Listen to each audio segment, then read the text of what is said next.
La palabra del Señor. La meditación del Evangelio del día. A la escucha de Jesús, nuestro Maestro. Señor, tú tienes palabras de vida eterna.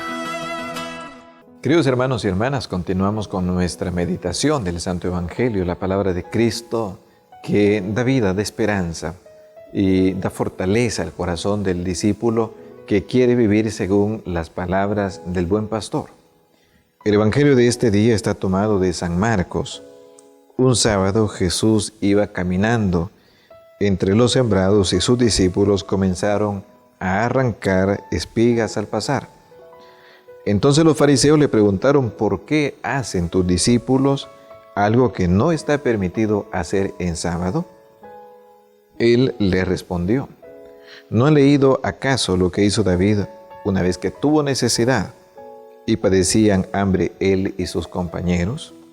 Entró en la casa de Dios en tiempos del sumo sacerdote Abiatar. Comió de los panes sagrados que solo podían comer los sacerdotes y dio también a sus compañeros. Luego añadió Jesús: el sábado se hizo para el hombre y no el hombre para el sábado. Y el Hijo del Hombre también es dueño del sábado. Palabra del Señor. Queridos hermanos, en el Evangelio de hoy aparece una discusión que la encontramos con cierta frecuencia en el Evangelio y que tiene que ver con aquellas cosas que están permitidas hacer o no en día sábado. En el Evangelio encontramos que en múltiples ocasiones los maestros de la ley, los fariseos, los escribas, están como vigilando a ver qué hace Jesús en día sábado, para poder acusarlo, para poder reclamarle o para decirle: mira, tú no estás cumpliendo la ley de nuestros mayores.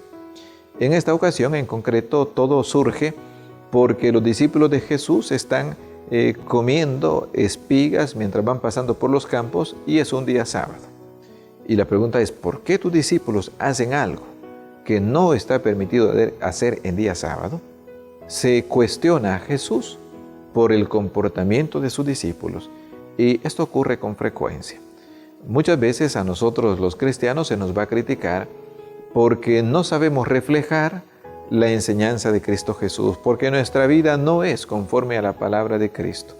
Y así en muchos lugares nosotros somos la causa de que no se hable bien de Jesús, porque no vivimos conforme a la palabra de Cristo. ¿Por qué tus discípulos hacen algo que el día sábado no está permitido hacer? Jesús actúa con mucha serenidad. Y lo que va a enseñar aquí es de una enseñanza profunda para toda la iglesia. Jesús es Señor del sábado. El sábado era el día de descanso, el día consagrado para el Señor. El libro del Génesis cuenta que Dios mismo descansó en día sábado. Y esto era lo que daba origen a aquel tiempo de descanso, de reposo. Era el momento en el que el hombre podía salir de su jornada habitual para tener un tiempo de respiro, de descanso. También para buscar a Dios, para volver a escuchar su palabra. Y es entonces donde Jesús dice: miren, yo soy el dueño del sábado. El descanso se ha hecho para que el hombre busque a Dios y la cercanía con Dios libera al hombre. Dios no esclaviza al ser humano, sino que lo libera de las ataduras que le acarrea su propia existencia. Y cuando Jesús dice: miren, sepan que el sábado tiene un sentido especial y es glorificar a Dios y también que el hombre pueda vivir mejor. Por eso aquella expresión de San Ireneo: la gloria de Dios es que el hombre viva. Entonces aquí tenemos una enseñanza muy profunda de Jesús y una enseñanza especial que todos los católicos, todos los cristianos debemos procurar en nuestro corazón. Pudiéramos a veces nosotros quedarnos en pequeñas observaciones de la ley, cuando de repente no somos capaces de promover el bien común. Toda la legislación del día sábado, dice Jesús, es para favorecer al hombre, es para enaltecer al ser humano. Y es que Dios viene para levantar al hombre, y de eso no debemos de tener ninguna duda. A veces pudiéramos interpretar equivocadamente la palabra de Dios, pero que sea hoy la oportunidad para poner cimientos firmes en nuestra lectura e interpretación de la palabra de Dios y para sobre todo descubrir que el sentido de la vida lo ha dado Cristo Jesús, el buen pastor. Él es el que nos indica el camino que nos conduce al Padre. Y es también la cercanía con Jesús lo que nos permite comprender a aquellos que están viviendo junto con nosotros, cerca de nosotros.